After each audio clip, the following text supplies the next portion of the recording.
Peddireddy and Mithun Reddy వాళ్ళిద్దరు కూడా తండ్రి కొడుకులు. మొన్నటి ఎన్నికల్లో వైఎస్ఆర్సీపీ మొత్తం ఒక డిజాస్టర్గా మిగిలిన అంతటి క్రైసిస్ టైంలో కూడా వాళ్ళిద్దరూ గెలిచి బయటపడ్డారు. రాజంపేట నుంచి మిథున్ రెడ్డి ఎంపీగా గెలిస్తే అండ్ పొంగనూరు నుంచి పెద్దిరెడ్డి రామచంద్రారెడ్డి ఎమ్మెల్యేగా గెలిచారు. వాళ్ళిద్దరూ కూడా ఈ రోజున ఇప్పుడు వైఎస్ఆర్సీపీ నుంచి వాళ్ళకి నిజంగానే సఫికేషన్ ఎదురవుతోందన్న చర్చ నడుస్తోంది. అది నిజం కూడా.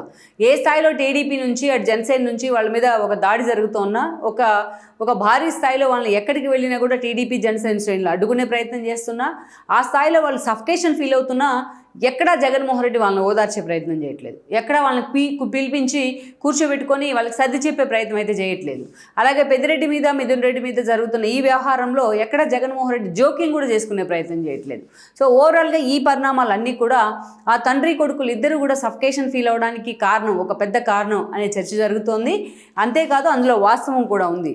ఇక జగన్మోహన్ రెడ్డి చేసిన రివ్యూలకు సైతం జగన్మోహన్ రెడ్డి తాను ఓటమి పాలైన తర్వాత తన పార్టీ కేవలం 11 సీట్లకే పరిమితమైన తర్వాత అటు సీనియర్ నేతలతోని చాలామందితో ఓటమి పాలైన నేతలతో కొత్తగా గెలిచిన వాళ్ళతోని ఇక తన పార్టీ నుంచి ఎవరు జారిపోకుండా వాళ్ళని గట్టిగా పట్టుకునే ప్రయత్నం చేస్తూ ఉన్నారు, వాళ్ళని కన్విన్స్ చేసే ప్రయత్నం చేస్తూ ఉన్నారు.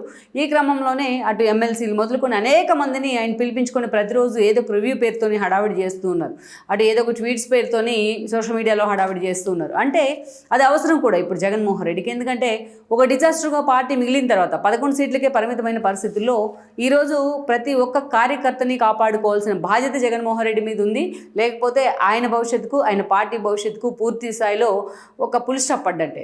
అందుకే ఇది గ్రహించలేని అమాయకుడేం కాదు జగన్మోహన్ రెడ్డి. అందుకని ఈ రోజున ఇన్నాళ్ళు కూడా 5 ఏళ్ల పాటు ఒక వెండెట్టా పాలిటిక్స్ని తెర మీద తీసుకొచ్చి కనీసం ఒక ఎమ్మెల్యే కూడా ఒక సానుకూలంగా ఒక అపాయింట్మెంట్ ఇవ్వని జగన్, ఈవెన్ మంత్రులకు కూడా ఈరోజు వాళ్ళందరినీ కూడా పిలిపించుకొని తాడేపల్లిలో మాట్లాడుతూ ఉన్నారంటేనే అంటే ఓటమి జగన్మోహన్ రెడ్డిని ఎన్నో మెట్లకు తీసుకొచ్చి కింద పడేసింది. కింద దిగటం కాదు ఆయన పొగరు, కింద పడేసింది.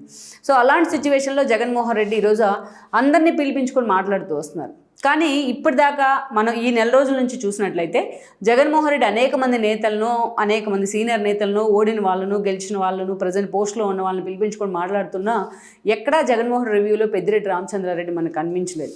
ఎక్కడా జగన్మోహన్ రివ్యూలో మిథున్ రెడ్డి మనకు కనిపించలేదు. సో ఓవరాల్గా ఇలా జరిగింది. ఇప్పుడున్న పరిస్థితుల్లో వైఎస్ఆర్సీపీలోని ఇలాగే కొనసాగినట్లయితే పూర్తిగా తమ రాజకీయ భవిష్యత్తుకే కాదు తమ వ్యక్తిగత జీవితానికి కూడా ఫుల్ స్టాప్ పడ్డట్లే అన్న చర్చ అయితే ఆ పెద్దిరెడ్డి అనుచరుల్లో జరుగుతూ ఉంది. పెద్దిరెడ్డి అందరిని మిథున్ రెడ్డి కూడా ఇదే చర్చని తమ అనుచరులతోని పూర్తి స్థాయిలో ఇదే సంభాషణ కూడా చేస్తూ ఉన్నారన్న కొన్ని లీక్లు అయితే బయటకు వస్తూ ఉన్నాయి.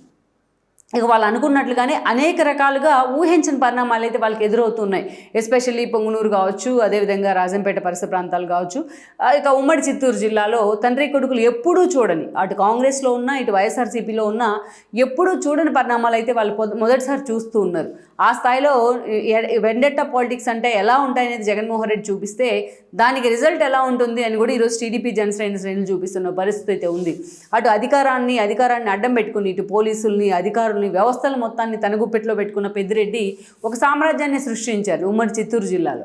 అలా ఆ సామ్రాజ్యాన్ని మొన్న స్థానికంగా ఉన్న ప్రజలు నేలమట్టం చేసే ప్రయత్నం చేసినా వాళ్ళిద్దరు గెలవడాన్ని మాత్రం ఈరోజు వాళ్ళ ప్రత్యర్థులు అంత ఈజీగా తీసుకోలేకపోతున్నారు.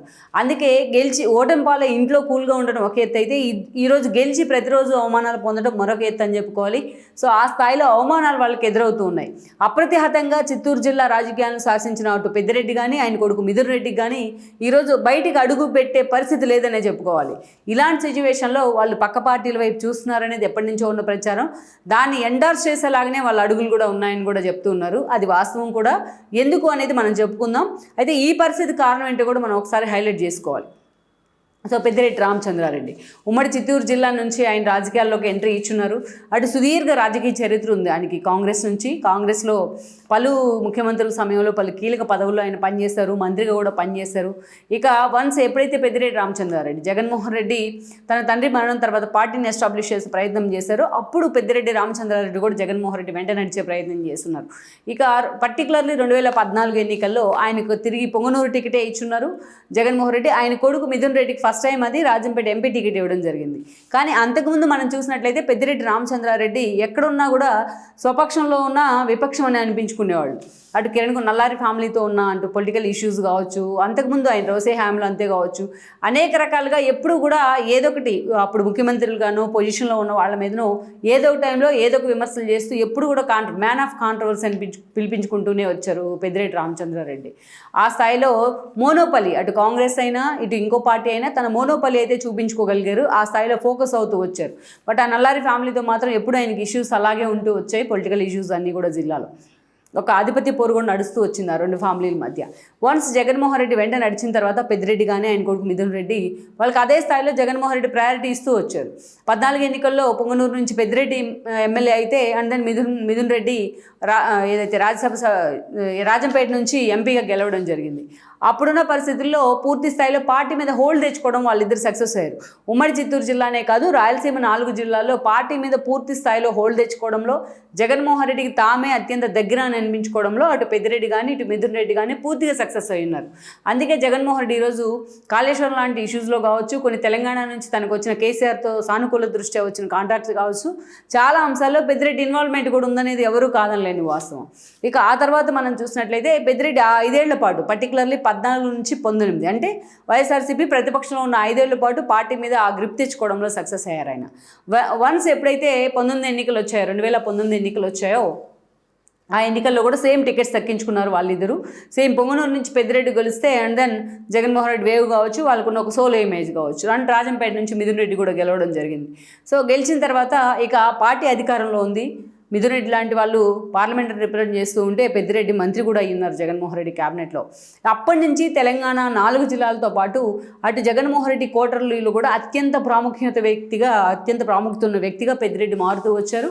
జగన్మోహన్ రెడ్డి కూడా ఆయన్ని ఆ స్థాయిలో ఓన్ చేసుకున్నారు. ఇక పలు జిల్లాలకి ఇన్ఛార్జి మంత్రిగా కూడా ఆయన వ్యవహరించారు. ఇక రోజా లాంటి వాళ్ళు తన పక్కనే అదే జిల్లాలో నగరీ కాన్స్టిట్యున్సీ నుంచి ఎమ్మెల్యేగా ఆ తర్వాత మంత్రిగా ఉంటే ఏ స్థాయిలో ఆమె మీద ఒక వెండెట్ పాలిటిక్స్ని పెద్దిరెడ్డి తెర మీదకి తీసుకొచ్చారు. రోజాకి ఎక్కడికక్కడ చెక్ పెట్టేందుకు ఎలా తన అనుయాయులను అక్కడ లీడర్స్గా తయారు చేశారనేది కూడా మనకు తెలిసిందే. అలా పార్టీలో అయినా, ప్రతిపక్షంలో అయినా, అధికారంలో అయినా, కాన్స్టిట్యున్సీలో అయినా తన ఓన్గా ఒక ఐడెంటిటీ క్రియేట్ చేసుకోవడం, ఆ మోనోపలిని కొనసాగించడంలో పెద్దిరెడ్డి సక్సెస్ అయ్యారు. అలాంటి పెద్దిరెడ్డికే జగన్మోహన్ రెడ్డి వైనాడ్ కుప్పం అనే టార్గెట్స్ పెట్టారు. ఈవెన్ చంద్రబాబు నాయుడు అన్నా క్యాంటీన్ ఓపెన్ చేయడానికి కుప్పం వెళ్తా అన్నా కూడా అక్కడ పెద్దిరెడ్డి అనుచరులు అడ్డుకున్న పరిస్థితి. 1 కాదు 2 కాదు, పెద్దిరెడ్డి అనుకో చేసిన అరాచకాలకు ఒక అంతే లేకుండా వచ్చింది 5 ఏళ్ల పాటు. తిరుపతి బై ఎలక్షన్స్ జరుగుతూ ఉంటే ఏ స్థాయిలో దొంగ ఓట్లను మొబిలైజ్ చేసి అక్కడ వేయించారని మనకు తెలిసిందే. ఎన్టీఆర్ అభిమాన సంఘాలను ఓన్ చేసుకొని చంద్రబాబు మీద దాడులు చేయించింది మనకు తెలిసిందే. సో అనేక ఎగ్జాంపుల్స్, కొన్ని వేల ఎగ్జాంపుల్స్ ఉంటాయి 5 ఏళ్ళు అంగళ్ళు దాకా చూసుకున్నట్లయితే మనం. సో అలాంటి పెద్దిరెడ్డి రామచంద్రారెడ్డి ఇక జిల్లాల్లో కూడా తన హవా కొనసాగిస్తూ వచ్చారు. ఆయన అనుకున్న చోట్ల చాలామంది ఆయన అనుయాయులకు, అనుచరులకు సీట్లు కూడా ఇప్పించుకోగలుగున్నారు. మొన్న 2024 ఎన్నికల్లో లైక్ హిందూపూర్లో బాలకృష్ణ ఓడిస్తా అనే పేరుతో దీపికను తెచ్చి అక్కడ ప్లాన్ చేయడం జరిగింది. సో ఆ దీపిక ఓడిపోయినారు, అది వేరే విషయం అయినప్పటికీ బాలకృష్ణ హ్యాట్రిక్ కొట్టున్నారు. దెన్ మనం చూసినట్లయితే ఇక రాయలసీమ 4 జిల్లాలో ఒక సజ్జల లాంటి వాళ్ళు ప్రధాన సలహాదారుగా ఎలా ఉన్నారో, ఒక విజయసాయిరెడ్డి లాంటి వాళ్ళకి ఉత్తరాంధ్ర బాధ్యతలు ఎలా ఇచ్చారో, రాయలసీమ 4 జిల్లాల బాధ్యతలను ఆ స్థాయిలో పెద్దిరెడ్డి నిర్వర్తిస్తూ వచ్చారు. ఒక దశలో చెప్పుకోవాలంటే ప్యారలల్గా రాయలసీమకు అనఫిషియల్ సీఎం గారు కూడా అనిపించుకున్నారు. ఆయన ఒక మోనోపలిని కొనసాగిస్తూ వచ్చారు.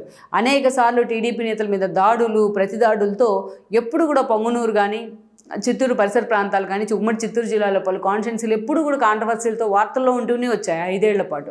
ఇక చంద్రబాబు క్యాన్వాయ్ పైనే దాడి, ఆయన మీదే దాడి, అడ్డుకున్న ఆ పార్టీ నేతల మీద కూడా దాడి, అదే అంగళ్ళు కేసులు మనం చూసి ఎంతమంది కేసులు పెట్టారు. ఇక లోకేష్ పాదయాత్ర కూడా అదే పరిస్థితిని కల్పించారు.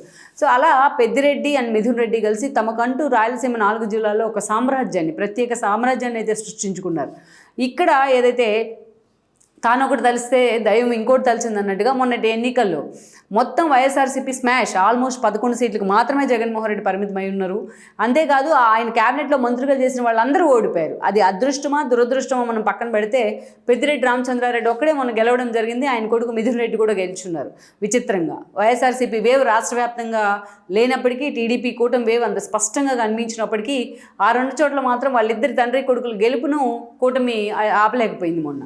సో అయితే ప్రతికూల పరిస్థితుల్లో ఓడిపోయి ఇంట్లో ఉండడం ఒక లెక్క అయితే, గెలిచి ఈరోజు అసెంబ్లీకి రావడం, జనం ముందుకు రావడం ఒక లెక్క. ఇక వన్స్ పెద్దిరెడ్డి ఆయన కొడుకు గెలిచిన తర్వాత, పార్టీ ఓడిపోయిన తర్వాత అసలు శిష్యులు సినిమా ఏంటో ఈరోజు కూటమి నేతలు కానీ, వాళ్ళ వల్ల బాధపడ్డ వాళ్ళు కానీ వాళ్ళకి చూపించే ప్రయత్నం చేస్తారు. ఇంకా అంత దూరం కూడా పోలేదు. ఎందుకంటే పెద్దిరెడ్డి మన పాదయాత్ర చేస్తానంటే అక్కడ స్థానికంగా ఉన్న జనసేన టీడీపీ శ్రేణులు ఆయన అడ్డుకున్న పరిస్థితి. ఎలా అడుగు పెడతావో చూస్తామంట. ఈరోజు చూసినట్లయితే మిథున్ రెడ్డి లోకల్గా మాజీ ఎంపీ రెడ్డెప్పని పరామర్శించడానికి వెళ్తుంటే ఆ స్థాయిలో మిథున్ రెడ్డిని అక్కడ అడ్డుకునే ప్రయత్నం జరిగింది. ఆయన మీద అటు టీడీపీ జనసేన శ్రేణులు కూడా దాడులు చేసే ప్రయత్నం జరిగింది, అటు పోటాపోటీగా దాడులు జరుగుతూ ఉన్నాయన్నమాట. సో అలాంటి సిచ్యువేషన్లో అంటే ఇంతటి సుదీర్ఘ రాజకీయ జీవిత చరిత్రలో ఎప్పుడు కూడా పెద్దిరెడ్డి ఇలాంటి అవమానాన్ని ఎదుర్కోలేదు. తన కాన్స్టిట్యున్సీకి తాను పర్యటనకు వెళ్ళాలన్నా, తన కాన్స్టిట్యున్సీలో ఇష్యూస్ తన కొడుకు తెలుసుకోవాలన్నా ఈరోజు వాళ్ళిద్దరిని ఇంట్లోంచి బయటికి అడుగు పెట్టని పరిస్థితులు ఎదురవుతూ ఉన్నాయి పొంగనూరులో. సో అంతటి ఒక ఒక డ్రాబ్యాక్ సిచ్యువేషన్ అయితే ఈరోజు పెద్దిరెడ్డి ఆయన కొడుకు తెచ్చుకున్నారు. అందుకనే ఇలాంటి పరిస్థితుల నుంచి ఆ స్థాయిలో వాళ్ళ మీద దాడులు జరుగుతున్నా సరే, భౌతిక దాడులా లేకపోతే టీడీపీ నేతలు నిజంగానే కవ్వించే ప్రయత్నం చేస్తున్నారా, గతంలో తమని పూర్తి స్థాయిలో అణగదొక్కినందుకు ఈరోజు ప్రతీకారం తీర్చుకుంటున్నారని మనం పక్కన పెడితే ఈ సంఘటనలు అన్నీ కూడా అటు మీడియాలో కూడా వైరల్ అవుతున్నా జగన్మోహన్ రెడ్డి ఎక్కడా కూడా వీటికి స్పందించిన తీరు, ఎక్కడ ఖండించిన తీరు మాత్రం పెద్దిరెడ్డి అనుచరులను కూడా డైల్మాలో పడేస్తోంది. అందుకనే ఇలాంటి సిచ్యువేషన్ ఇలాగే కొనసాగితే మన వైఎస్ఆర్సీపీలో ఇక ఉండలేమంటూ కూడా ఈరోజు పెద్దిరెడ్డి అనుచరులు ఆయన మీద ప్రెజర్ తీసుకొస్తున్నారన్న చర్చ కూడా జరుగుతోంది. ఇక గత కొన్ని రోజులుగా పెద్దిరెడ్డి అటు మిథున్ రెడ్డి ఇద్దరు కూడా బీజేపీలోకి వెళ్తారన్న ప్రచారం ఉంది. అనేక రకాలుగా స్పెక్యులేషన్స్ వస్తూ ఉంటే అటు మిథున్ రెడ్డి ఇటు పెద్దిరెడ్డి ఇద్దరు కూడా ప్రెస్ మీట్లు పెట్టుకుని ఖండిస్తూ ఉన్నారు. ఖండిస్తూ ఉన్నప్పటికీ కూడా ఆ ప్రచారం ఆగట్లేదంటేనే దాని వెనక ఏదో మొదలబు ఉందనేది మనం అర్థం చేసుకోవచ్చు. ఇటు టీడీపీ తమ ప్రత్యర్థి, అటు నల్లారి ఫ్యామిలీ కూడా ఈరోజు కిషోర్ లాంటి వాళ్ళు గెలిచి దాన్ని ఎమ్మెల్యేలుగా ఉన్నారు అదే జిల్లా నుంచి, తమ ప్రత్యర్థులుగా రాజకీయ ప్రత్యర్థులుగా ఉన్నవాళ్ళు. ఇటు చూస్తే జనసేనలో ఆ స్కోప్ లేదు, ఎందుకంటే పవన్ కళ్యాణ్ పర్యటనలు చంద్రబాబు నాయుడు తరహాలోనే ఎన్నోసార్లు పెద్దిరెడ్డి బ్యాచ్ అడ్డుకున్న పరిస్థితి ఉంది. సో జనసేనలో ఆ అవకాశం లేదు. ఇక టీడీపీలోకి వెళ్దామంటే ఆ స్కోపు లేదు, తన ప్రత్యర్థులంతా ఆ పార్టీలోనే ఉన్నారు. అలానే వైఎస్ఆర్సీపీలో కంటిన్యూ అవుదామంటే జగన్మోహన్ రెడ్డి తమను ఎంతవరకు సేవ్ చేస్తాడనేది వాళ్ళిద్దరికీ ఒక పెద్ద డౌట్గా ఉంది. ఇలాంటి సిచ్యువేషన్లో కాషాయ పార్టీ ఒక్కటే తమకు సరైనమని వాళ్ళు భావిస్తూ ఉన్నారు. అందుకే బీజేపీ వైపు నిజంగానే చూస్తున్నారని చర్చ ఉంది. ఇప్పటికే బీజేపీ స్థానిక నేతలతో చర్చలు జరిపారని కూడా చెప్తున్నారు. కొంతమంది బీజేపీ అగ్రనేతలు ఇప్పటికే మాతో వైఎస్ఆర్సీపీ నేతలు టచ్లోకి వచ్చారంటూ కూడా కొన్ని రోజులుగా ప్రచారం చేస్తూ ఉన్నారు. సో అందుకనే ఈరోజు పూర్తి స్థాయిలో బీజేపీలోకి వెళ్లాలని తండ్రి కొడుకులు ఇద్దరు నిశ్చయించుకున్నట్టు ప్రచారం జరుగుతోంది. జగన్మోహన్ రెడ్డి తమ మీద ఈ స్థాయిలో దాడి జరుగుతున్నా, ఈ స్థాయిలో తమ సఫికేషన్ గురవుతున్నా జగన్ తమ మీద కన్సర్న్ చూపించకపోవడానికి వాళ్ళు చాలా అసంతృప్తిగా ఫీల్ అవుతున్నారు. అలానే పార్టీలో ఉన్న తమ పరిస్థితి ఇలాగే కంటిన్యూ అనేటైతే తాము సృష్టించుకున్న సామ్రాజ్యమే కాదు, పూర్తి స్థాయి తమ రాజకీయ జీవితానికి కూడా సమాధి పడ్డట్టే అని కూడా వాళ్ళిద్దరు అంచనా వేస్తున్నారు. అందుకే ఇక పూర్తి స్థాయిలో వైఎస్ఆర్సీపీని వీడేందుకు జగన్మోహన్ రెడ్డికి గుడ్ బై చెప్పేందుకు కూడా వాళ్ళిద్దరూ పావులు కదుపుతున్నారన్న చర్చ ఉంది. మరి ఆ దిశగా వాళ్ళిద్దరూ నిజంగా ప్రయత్నం చేసినట్లయితే వాళ్ళ రాజకీయ భవిష్యత్తు ఏ మలుపు తిరుగుతుందన్నది మనం చూడాల్సింది. ఈ వీడియో మీకు నచ్చినట్లయితే please share, like and subscribe R24 Telugu.